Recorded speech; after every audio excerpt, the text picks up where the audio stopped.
Eduardo, for this invitation, and also Carolina and Marco.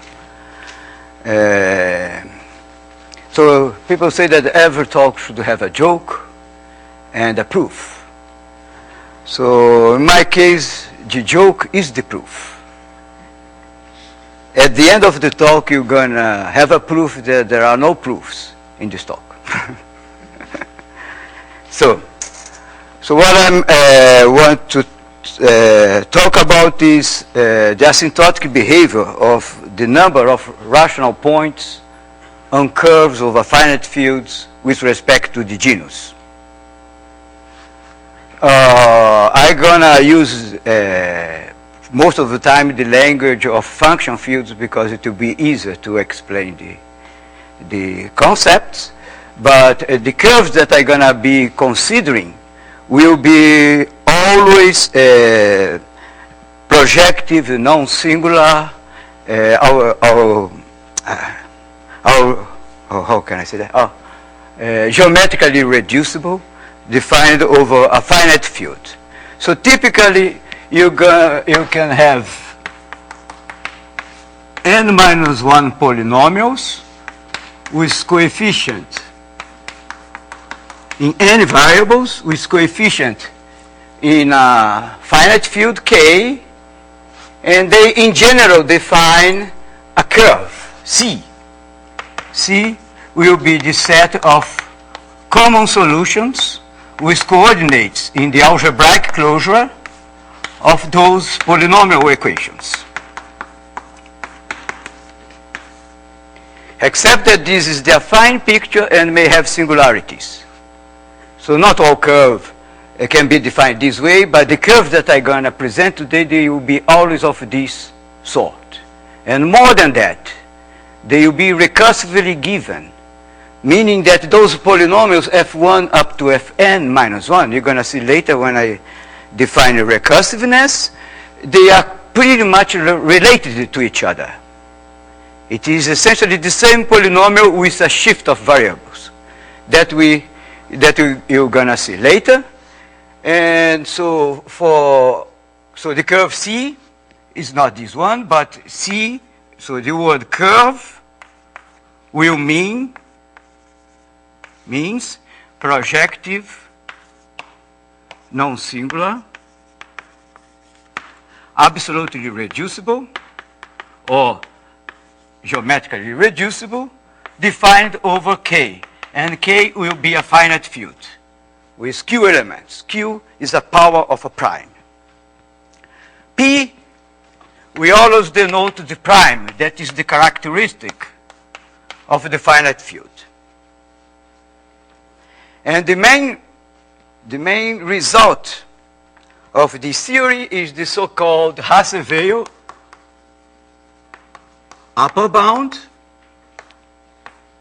that says that if C is a curve, in that sense, the cardinality of C over K is bounded by 1 plus the cardinality of the finite field plus twice square root of the cardinality of the field times the genus of the curve C. Where by this I mean the solutions for the polynomial equations defining the curve having all coordinates in the finite field.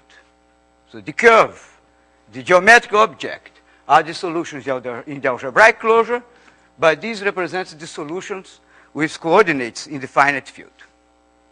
So this theorem of Hasse-Weil was proved by Hasse for elliptic curves, so genus 1, and then was generalized, widely generalized by André Weil. And it is equivalent to the validity of the Riemann hypothesis for a zeta function attached to the curve by Emil Artin, in analogy with the classical Dedekind-Riemann zeta function. So this is the Hasse-Weil theorem. And Ihara was the first one to realize that this bound is weak if the genus of the curve is too big compared with the cardinality of the finite field. And for this, he introduced the quantity So Ihara's quantity. That is A of Q. I'm still going to use the language, still with the language of curves now. It's still A of Q. Q is, so this is over FQ, a finite field with Q elements. A of Q is lim sup as the genus goes to infinity of NQG over G, where NQG is the maximum of the number of rational points over K. K is FQ.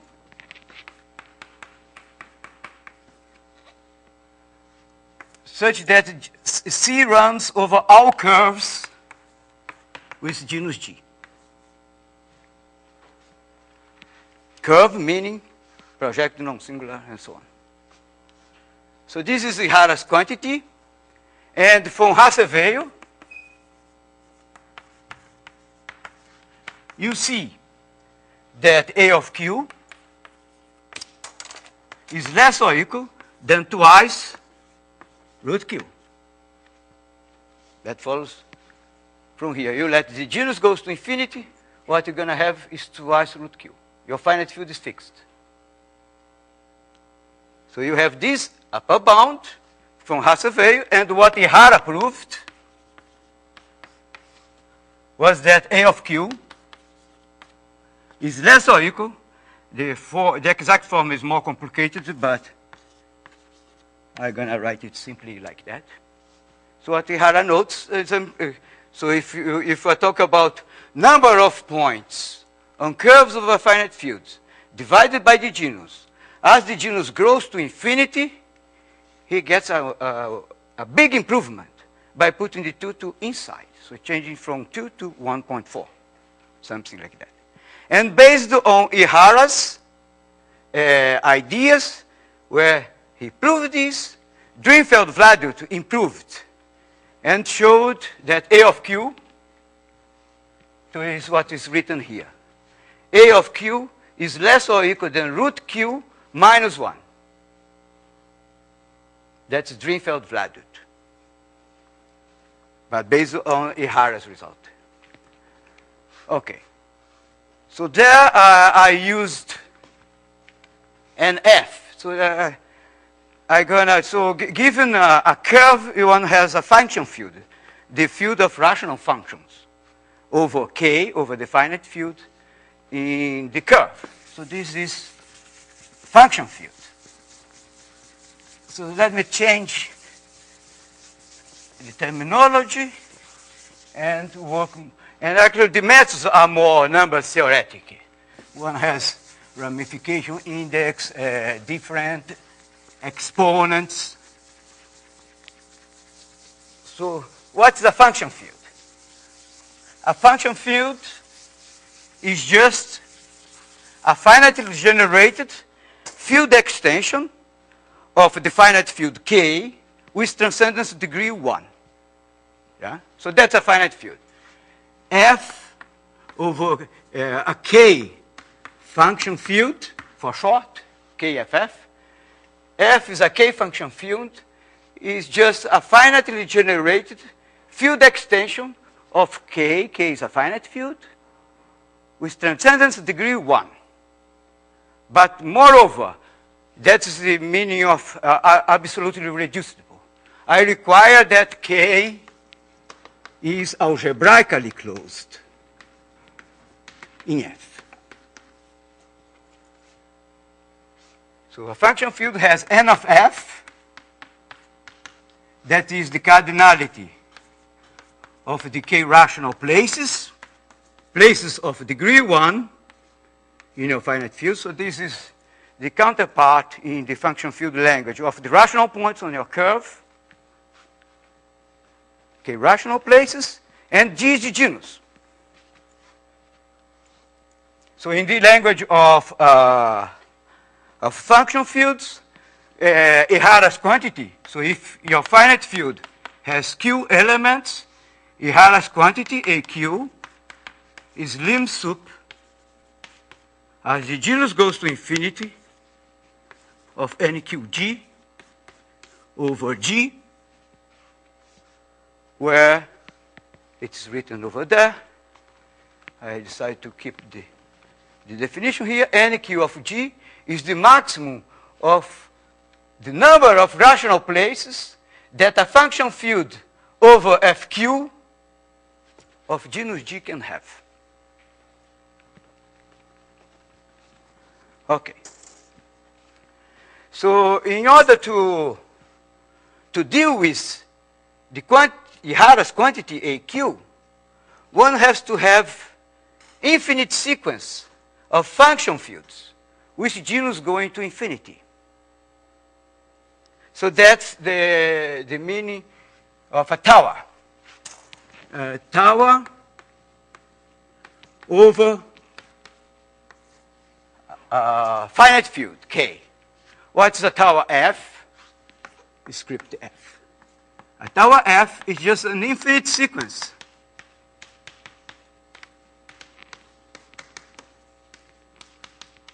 of function fields over K. It's an infinite sequence of function fields over K, such that, first of all, just to stress it again, K is algebraically closed in Fn for all n. B, each extension, Fn plus 1 over Fn, is finite and separable. And third, the genus of Fn should go to infinity as n goes to infinity. So that's a tower. Oh, by the way, since K is a perfect field, so a finite field is a perfect field, one can describe function fields more easily. One takes the rational function field, so quotients of polynomials in one variable, and one takes F finite and separable extension. This is the object, function field. And but I stress it again, I always require K is algebraically closed in F. So if you have a tower like that, it has a limit. Maybe I should keep this limit.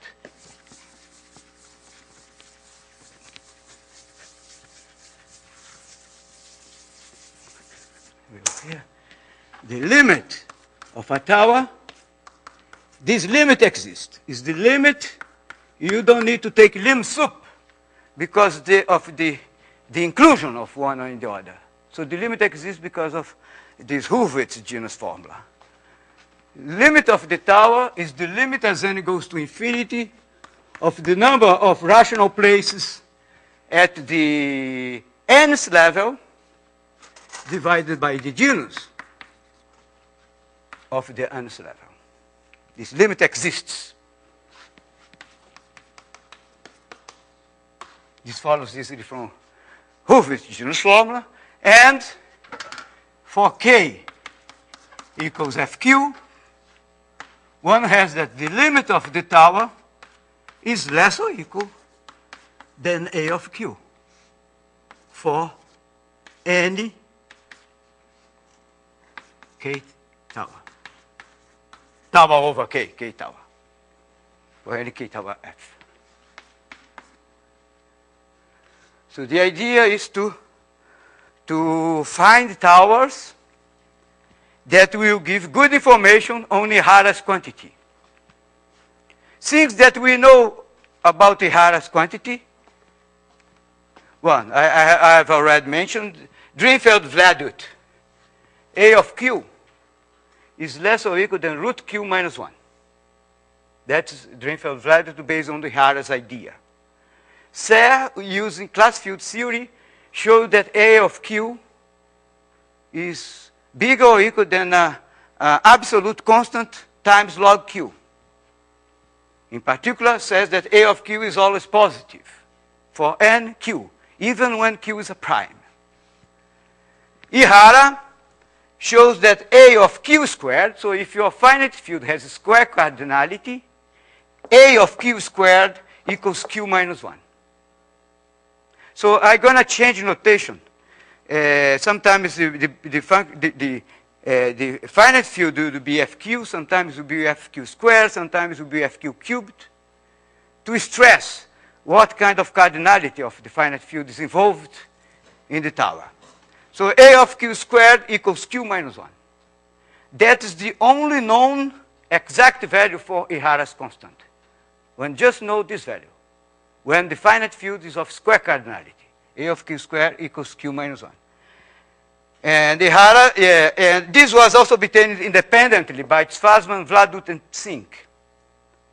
And they used the theory of modular curves to prove this equality. Actually, it was like that. Ihara proved that A of Q squared is bigger or equal than that, and later on came the upper bound from Drinfeld-Vladut, showing now that A of Q squared equals Q minus 1.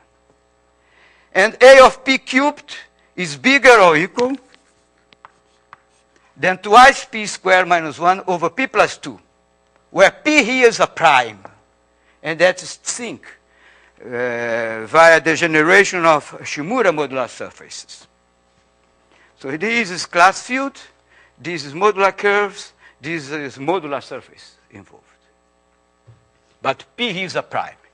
What is the goal of my talk is to give proofs of those results much simpler within the theory of function fields through towers of function fields over finite fields. Okay, so one has two basic sets for a tower. That is called the ramification set and the splitting set. Ramification locus and the splitting locus.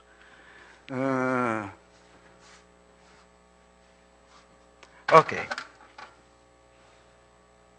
To the ramification locus of the tower F.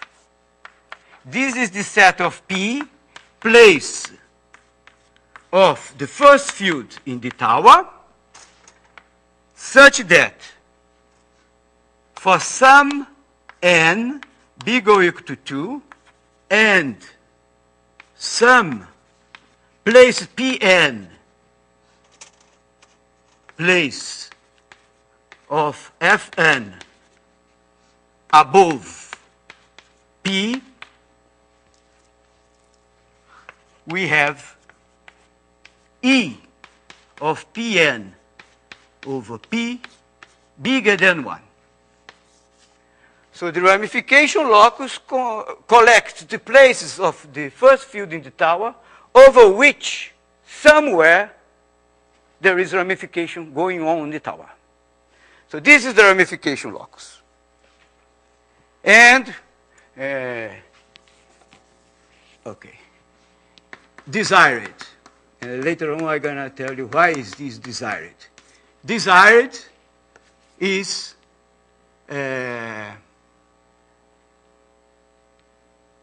R of F finite.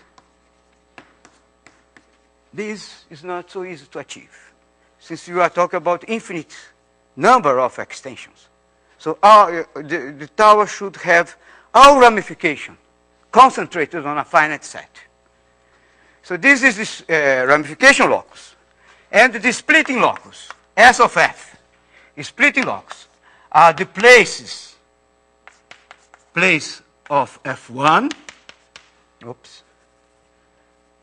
place of F1 of degree 1, so rational place over the finite field that you are considering the tower. So a rational place of the first field in the tower, such that for all n bigger or equal to 2, we have the degree of the extensions, places of Fn above P.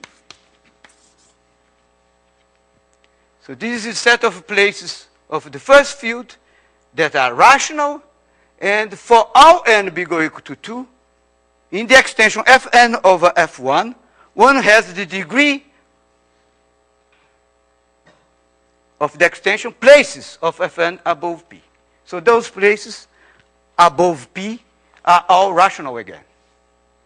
So is this, if you think of curves, you are taking the first curve in the tower, you look at a rational point, and you look to, so the point will be in the splitting locus if all points in the fiber are again rational.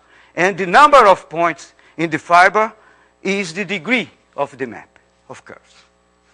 So, and the desired thing is that SF is non-empty.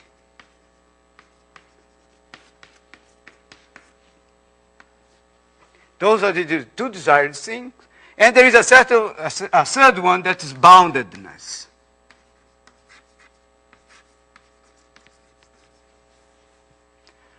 Okay, now I'm going to tell you what is boundedness.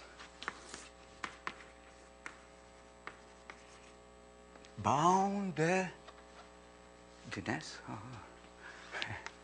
Boundedness, okay. Boundedness. Take P, a place belonging to the ramification locus of the tower. So this E here is the ramification index, okay? Since I'm going to use Riemann-Hurwitz genus formula, one has to control the different exponents. And boundedness is something that relates different exponents with ramification. Boundedness equals to 1 means tame. So take P, a point, a place in the ramification locus. It is said BP bounded. P said BP bounded, BP here means real number, positive real number, is BP bounded if the different of Pn over P, so this is the different exponent for Pn over P, is bounded by this constant Bp, the ramification index of Pn over P minus 1. And this should happen for all n bigger or equal to 2 and all Pn over P. Pn being a place at the level n, Fn. So for all places above P, in all extensions Fn over F1, the different exponent is bounded with respect to the ramification index by the same constant Bp. So Bp, if it is tame, that means the characteristic does not divide the ramification index, Bp equals to 1. And this is even an equality. So that is the tower that I like.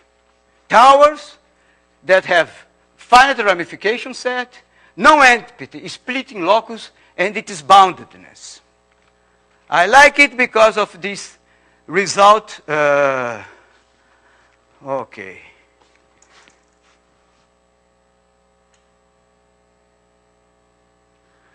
Okay, let me erase this.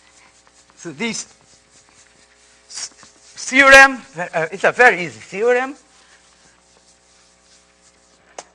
Theorem GS. So GS means myself and Stichtenot. It will be so many GS that so together is so that's Henning is Stichtenot. This is the S. So theorem says that if F has desired,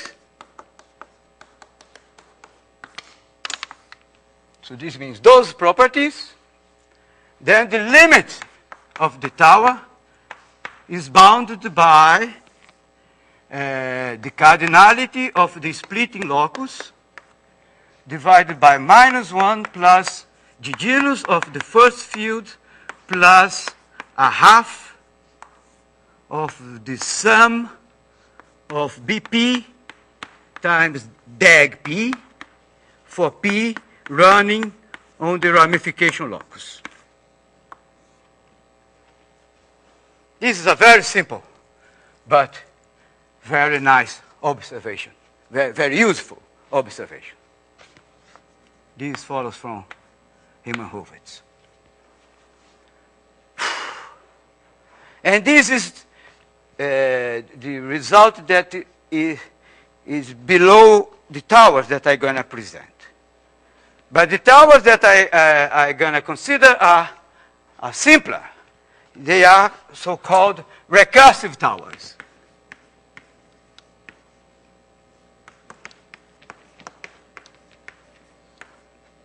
Recursive towers is a way of building up a tower starting from a single polynomial in two variables. So taking a polynomial, f of x, y, in k of x and y. And sometimes this polynomial is not even irreducible. So take a polynomial. Not every polynomial leads to a tower. I'm going to mention that later. Recursive tower, you take a polynomial, and the first field in your tower is the rational function field over the finite field k. This is the first field. So if you think of curve, you start with the projective line. The second field is k of x1 and x2 with f of x1, x2 equals to 0. You take this polynomial in two variables here to give the algebraic dependence of the x2 over x1. And recursively, you define fn plus 1 is fn of xn plus 1 with f of xn plus 1 equals to 0. So you define the function fields recursively, always using the same polynomial f, but shifting the variables. So if you want to think about curves, this is the projective line. This is the plane curve given by that polynomial equation. The third curve will be, you put this plane curve on the floor, you put the other curve on that wall, take the cylinders over them, the intersection is the third. But when you think of curves, what you're going to get is, this is a fine picture, and this has lots of singularities, so you have to take it in a singular projective model. So this is a recursive tower. And what I'm going to present to you is nice equations for nice towers. Okay?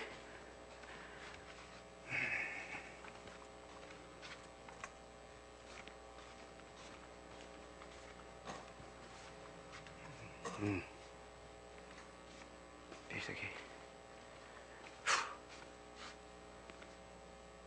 Yeah, I'm going to.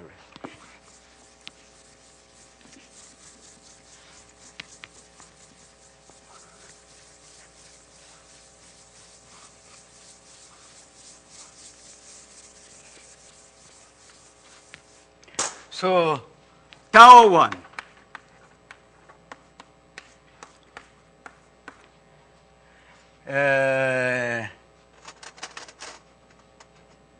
FQ non-prime field. That is, Q is different from the characteristic. It's not the prime field. Q is a power of P, P squared, P cubed, or so on. Take a non-prime field and take and define M equals Q minus 1 over P minus 1. So this is the norm from FQ, norm exponent from FQ to FP. And very natural number to consider. And you consider the tower F given by y to the m equals x plus 1 to the m minus 1. The tower given by this. So of course, the polynomial is just to pass once to this side, yeah? So the tower given recursive by this polynomial equation. It is so this is m. M is relatively prime to the characteristic. So each step in the tower is a Kummer extension. So then of degree m. The degree of the steps in the tower, so the step Fn plus 1 over Fn, they are Kummer extensions of degree m. So this is staying. There is no wild ramification happening, so that makes it very easy to apply these, because these BP, they will be all equal to 1. Yeah, the ramification here, it's easy to see that the ramification is exactly FQ. And then one sees that the point at infinity is splitting. Okay? And so this is the easiest tower. And the limit of it is bigger or equal than twice over Q minus 2, which is positive. And A of Q is bigger or equal to that. So this proves that A of Q is positive for non-prime fields. So it gives a very simple proof of that A of Q is positive for non-prime fields. For Q equals to P, there is not a single tower that is explicitly given by polynomial equation that has positive limit that I know of. So the towers constructed by Serre, they exist by class field theory, but nobody was able to write equation for them. So this is an example, but it's actually an instance of a much more general theorem that we had together with Stichenot, and we tried very hard to apply that theorem to prime fields. So we really want to find, and I still want, to find a explicit tower over some prime field with a positive limit. But Hendrik Lenstra showed that our method does not apply to prime fields. So he saved us some time. I was trying to find it for maybe half an year, and then he came with an argument that, okay, save my time for another half an year maybe. Okay, so that's tower 1. Now tower 2.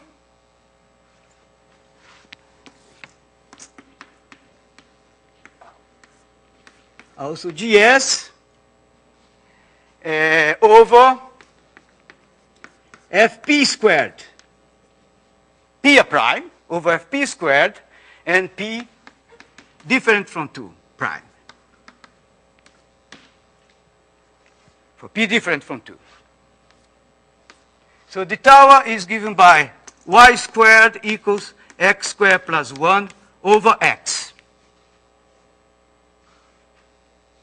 So the exponent here has nothing to do with the P, except that it's not 2. Because in characteristic 2, this is not separable, so you don't get out of the ground. So the tower given by this equation, oh, by the way, in this case here, for Q is equal to 4, so that means this M here will be 3 over F4. The limit here is bigger or equal to 1. But 1 is root 4 minus 1. So that over F4 attains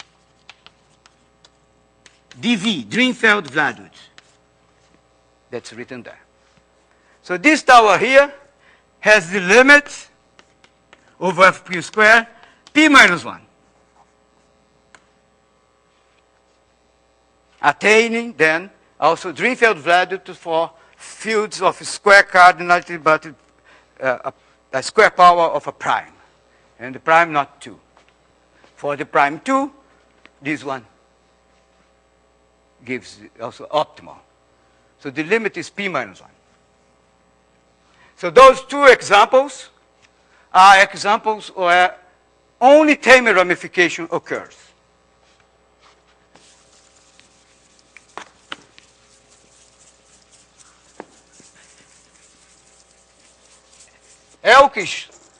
Elke showed that this tower here is elliptic modular. So these are equations for x0, 2 to the n.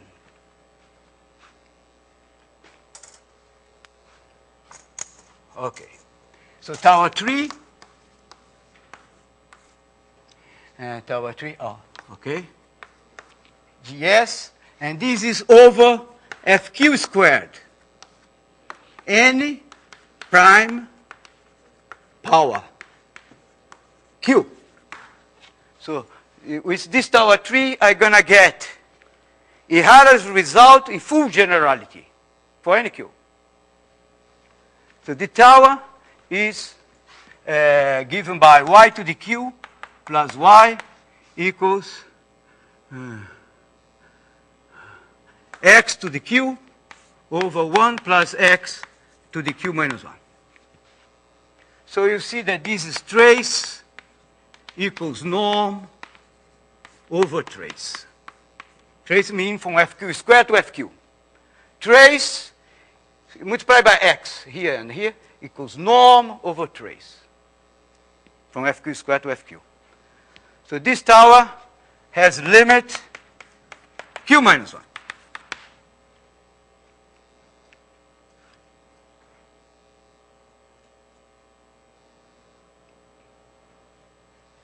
And Elke showed that this tower is Drinfeld modular. Comes from Drinfeld modular. Okay, and what else? The core here. The core is to show that it is bounded with b equals to 2. Is b bounded? So every place that ramifies, and so here there is just wide ramification going on because every extension is a kind of generalized Artin-Schrei extension in the tower. So there is just wide ramification, which makes the genus computation much harder because one has to relate the different exponent with ramification, and what happens is that one can take this b here equals to 2. So is b bounded with b equals to 2. This is the hard part of this tower.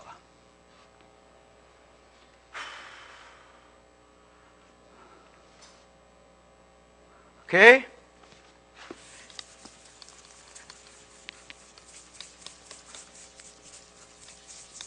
Now it is the tower that I'm going to present now is give a proof of sinks result and generalize it also. So this is tower 4. This is Bezerra and together with Stichenote. So this tower 4 is over fq cubed, again q, any prime power, and the tower is given by 1 minus y over yq equals xq plus x minus 1 over x. And the limit of it is bigger or equal than twice q squared minus 1 over q plus 2.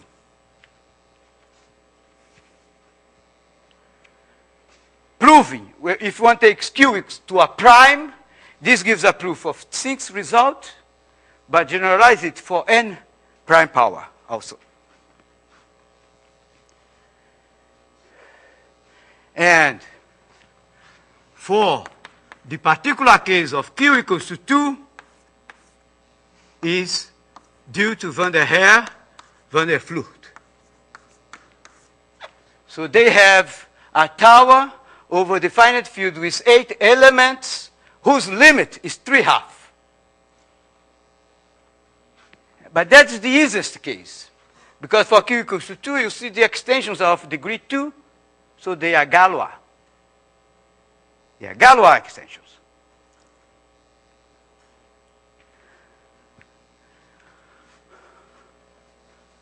So for Q equals to 2 is this case. For Q not 2, this is not Galois, and even at each step you see it happens a tame and wide ramification.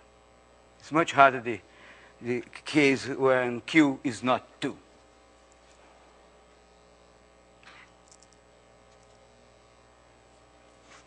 Elke said that this is probably a realization of in the modular sense of this process that was done by Zink, that actually he says that this is due to Rappaport. I don't know.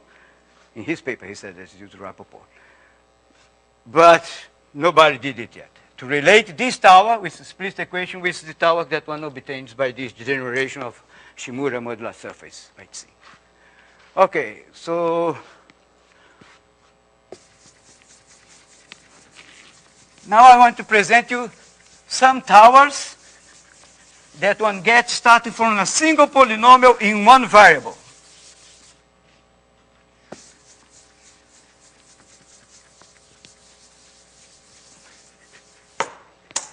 So what is the number over there? Tower 4.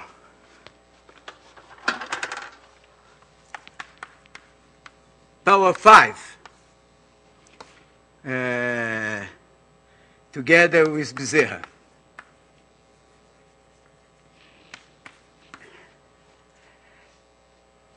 Over FQ squared. Qn prime power. One sees that the polynomial t to the q plus t plus 1 equals to 0 has all roots in FQ squared. So these are the elements whose trace is minus 1. So this polynomial has all roots in FQ squared. Then one can consider, how is that? Y plus 1 over yq equals x plus 1 to the q over x. One consider this tower of FQ squared. Here also for q equals to 2, there is just, so the extensions are Galois for q equals to 2, but for q not equal to 2, it happens tame and wide ramification. So this tower has limit q minus 1.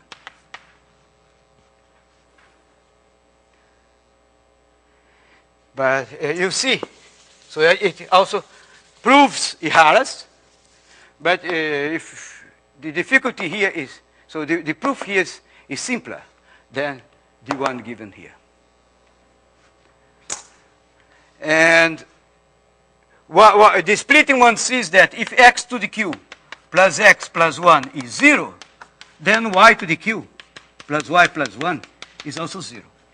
So if you start with in the first field with some element whose trace is minus 1, the elements above it have again trace minus 1, and this will keep going all along the tower, so you have completely splitting. Okay. Tower 5. Now, tower 6,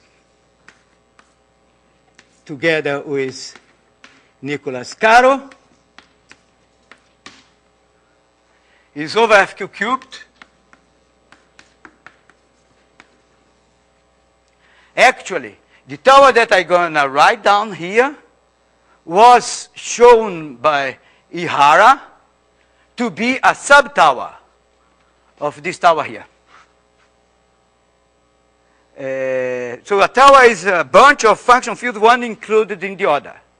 So when one talks about limit of the tower, so we are really talking about that infinite field over there, the union of the fields in the tower. So it's a transcendence degree 1 field, but it's not finitely generated. So at least to my knowledge, the only way to get some information over there is to come in with the theory of, so one does not well-developed theory for non-finitely generated fields over finite fields. So tower 6 over FQ cubed, as I said, this was the equation that I'm going to write down was shown by Ihara to be a sub-tower. That means that the field that one gets over there at the infinite, if you take the union, is a subfield of this one here. But we gave a easier treatment, a direct treatment for this tower. So the tower, so one has that t to the q plus 1 plus t plus 1 equals to 0 has all roots in FQ cubed. This is a fact. So one can consider y to the q plus 1 plus y equals x plus 1 over x to the q plus 1. And again, if x to the q plus 1 plus x plus 1 is 0, then y to the q plus 1 plus y plus 1 is also 0. So this is for the completely splitting.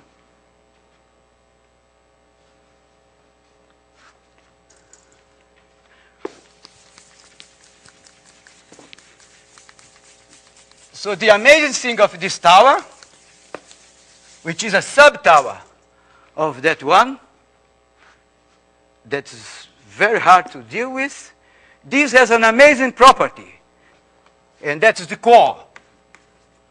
The core here is to show that is B bounded with B equals Q over Q minus 1. The tower has this relation between different exponents and ramification index that is essentially multiplied by this B, which is a very nice property. You see, if Q is big enough, this number is almost 1. So it's a tower with wild ramification, but an almost tame behavior. So be very small. The relation between the different exponent and the ramification index is almost like in the tame case, if Q is big enough. One can see, because of this, the cardinality of the splitting set is Q plus 1, comes from this polynomial here having all roots in FQ cubed. So the splitting set has Q plus 1 elements. The ramification set has 3 elements, which one can see here is 0, minus 1, and the point at infinity. Yeah? And then the limit of it is big or equal by the I raise the red, by that formula, is the cardinality of the splitting over minus 1 plus the genus of the first field, that's 0, plus a half of the B, which is Q over Q minus 1, times the ramification set. Has 3 elements. And this gives you twice Q squared minus 1 over Q plus 2.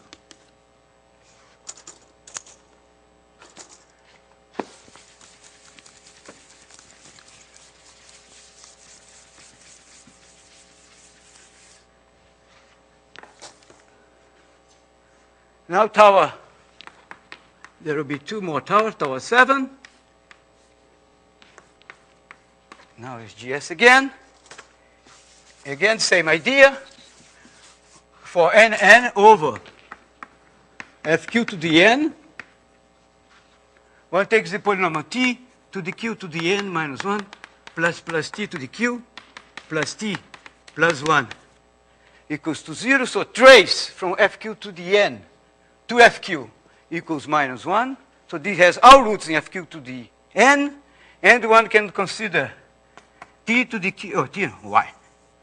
Y to the q to the n minus 2 plus y to the q plus y plus 1 over y to the q to the n minus 1 equals x to the q to the n minus 2 plus x plus 1 to the q over x.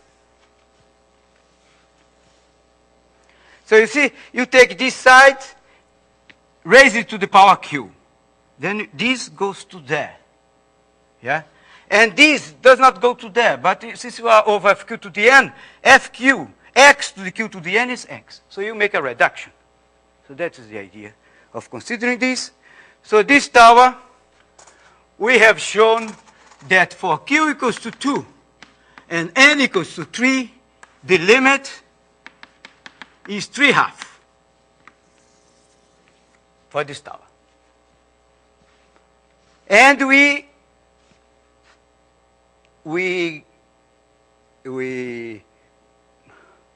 conjecture that for a general n, the limit would be around 2q.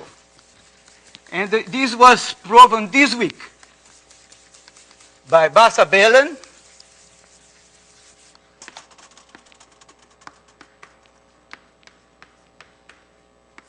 They showed that the limit here of this tower is twice over 1 over q minus 1 plus 1 over q to the n minus 1 minus 1. They show that. Oh, big or equal, actually.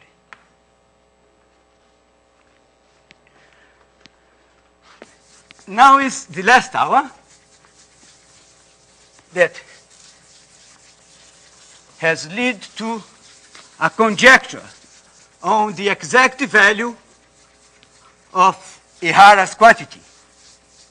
We can prove, hopefully, so this is tower 8. This is a complete different flavor. Tower 8, GS. This is of a completely different flavor. So this is, you see that all towers that I have written down, they were always with separate variables. There was some rational expression on y equals to some rational expression on x. Here they are mixed in this idea. So this is over fq to the n with n odd, big or equal to 3. Q is n prime power. And the tower is given by trace from fqn to fq of y over x to the q to the k plus 1 equals to 1 plus reduction. To explain the meaning of reduction, I'm going to do it in the case of n equals to 5. So that means k equals to 2. Oh, I'm sorry, k was the finite field. No, it's 2. It's a different k. So what you are talking about, so k equals to 2 over fq5. What I'm taking y over x to the q cubed. Then I'm going to have to take the trace. So I'm going to take this, and then this to the power q, and then this to the power q squared, up to the power q to the 4th. So this is the first element. Then I have it to the power q. Then I have it to the power q again. But now I reduce. This is xq to the 5, but I'm over fq5. So I reduce. That is reduce. Yeah? Plus y to the q cubed over xq plus y to the q fourth over x to the q squared equals to 1. You see, if you apply again, once more, you come back here, because we reduce again to this kind of a cycle. Yeah? So this is the tower. Reduction means instead of putting Q to the 5 here, I have put in Q. So in the limit of this tower, this is still work in progress. But we are very close to finish. So I hope that in the next 2 weeks or so, we're going to have it. And the limit of this tower is big or equal than, hopefully, twice Q to the K plus 1 minus 1 over Q plus 1 plus epsilon, where epsilon is not so small.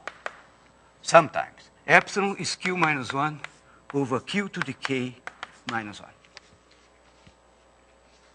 You see that for K equals to 1, so that means over FQ cubed, this is, epsilon will be a 1 for K equals to 1.